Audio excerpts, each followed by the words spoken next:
When it comes to continuity, I think that it was a standard element within both our prelim task as well as our final product. However, I think it was used more so in the final product instead of the prelim due to the fact that the prelim contained a flashback sequence which takes up the majority of the film. Furthermore, we decided that we didn't want it to be placed within our final product as we thought it was a rather cliche convention found commonly within thrillers. When it comes to editing techniques, the ones that were evident in our prelim task were match and action, shot reverse shot, and obeying the 180-degree rule. They were conveyed in a very minimalistic way due to the fact that we had limited knowledge of how they could be portrayed to the audience effectively. While the match and action was decent, I felt as if there was a lack of continuity throughout each shot, as certain objects within the scene didn't remain constant in a large environment. Therefore, it would be best to do it in a more secluded environment where things are unlikely to change, and that was something that was addressed when developing our final product, ensuring that it was conveyed in a more realistic manner.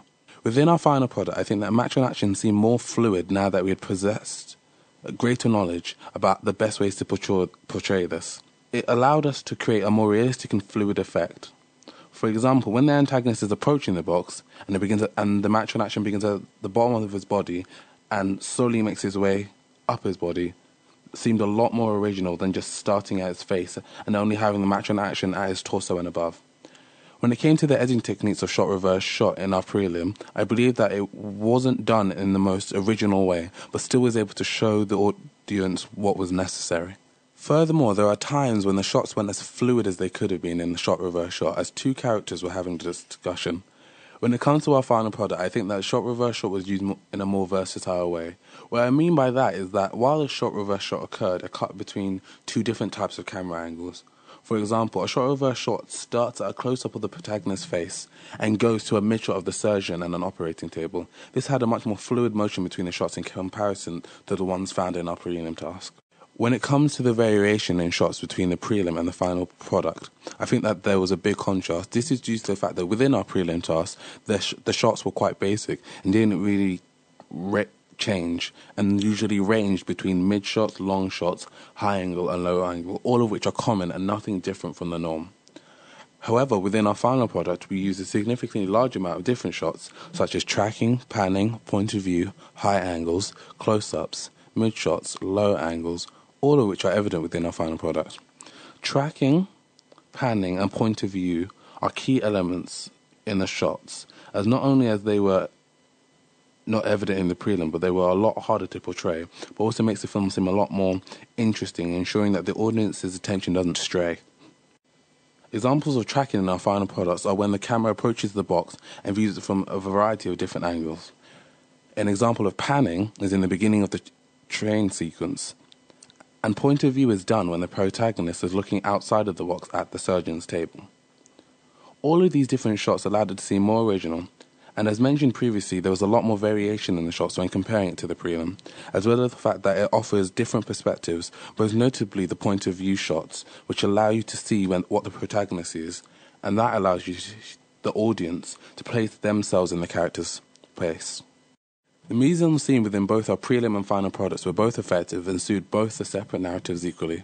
The mise-en-scene as a whole in our prelim task was quite poor due to the failure of us being aware of our surroundings, and as well as us failing to try and make the costumes and props seem more realistic. When it came to our final product, however, I believe that we were capable of conveying a tense and dramatic atmosphere, all of which are present in thrillers. In addition, I think the location was quite unique because of the fact that it raises enigma codes itself without the aid of a narrative, as the audience wonders where this place could possibly be. However, it still maintains a sense of realism that the audience are capable of relating to.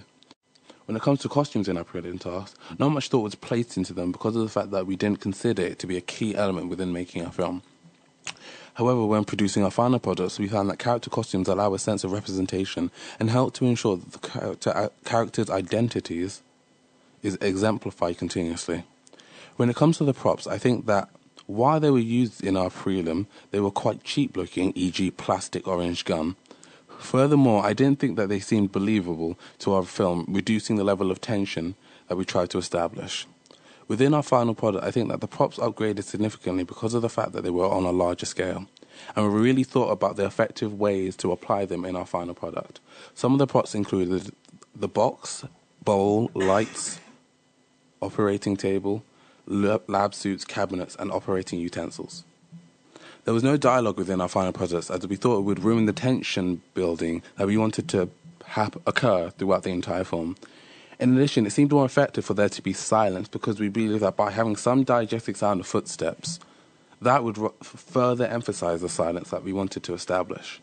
However, within our prelim, dialogue was a key element, as it helped explain the story a lot better, and I believe that the narrative really affects whether or not you use dialogue, and we learn other ways of conveying the narrative with the use of sounds rather than dialogue in a more effective and professional way. Planning wasn't a key element within our prelim, as we thought it wasn't necessary.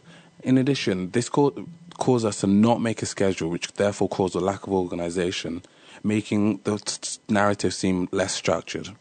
However, when producing our final product, we learned from the prelim mistakes about the effectiveness of planning. Therefore, we made a schedule in order to ensure that we didn't fall behind track and knew what we wanted to do. In addition, we researched the genre a lot more for narrative ideas and to get a sense of what was required within a thriller, e.g. the conventions. In addition, people within our group prepared to learn certain technologies in more depth, such as LiveType and Final Cut, ensuring that they knew the most effective ways to apply them to our thriller. When it came to storyboarding, within the prelim, we didn't do any. Such as before, we didn't really think it was necessary. Therefore, a lot of the story was made up along the way while filming, and the narrative didn't end up making it perfect sense. When it came to storyboarding, we didn't do any for our prelim task, as we didn't feel it was necessary. This then caused us to make the story up along the way when filming, and the narrative didn't end up making perfect sense, as the audience did comment on. However, when producing the final product, we had learned from our mistakes again, and we had produced animatics and storyboards that helped convey the story in a more visual way. Organisation wasn't a key aspect within our prelim, as previously mentioned, due to the lack of storyboarding and the lack of preparation. Therefore, this caused us to go to random locations, which didn't really suit the narrative and made it seem less believable and less realistic. However, within our final product, organisation was a key element and allowed a level of efficiency, ensuring that all tasks were completed. In addition, it allowed us to ensure that any adjustments could be made to the final product if it didn't suit our needs. Feedback varied within our prelim due to the fact that people commented on the narrative, which seemed to cause more laughter than suspense. This was due to the fact that there was a use of an orange plastic gun, and it didn't seem realistic, and the acting wasn't up to scratch. However, people did like the camera shots and thought the editing was good, which allowed there to be a fluid, streamlined motion between shots. Finally, people thought that it was quite cliché and conformed to what people expected when watching a thriller. People's feedback on our final product, however, seemed a lot more positive. People commented on the fact there was tension grip and wanted them to know more about the narrative. In addition, people thought it seemed professional and what they'd expect to see as a high-end movie. Furthermore, they commented on the fact that it seemed more realistic and allowed them to relate to the protagonist. Furthermore, they said the music seemed to flow at the tense moments in the thriller and was quite rhythmic. Typography seemed elegant and simple, yet still was able to draw in the audience's attention, and they believed that the end title seemed effective and original, as it wasn't something they'd expect.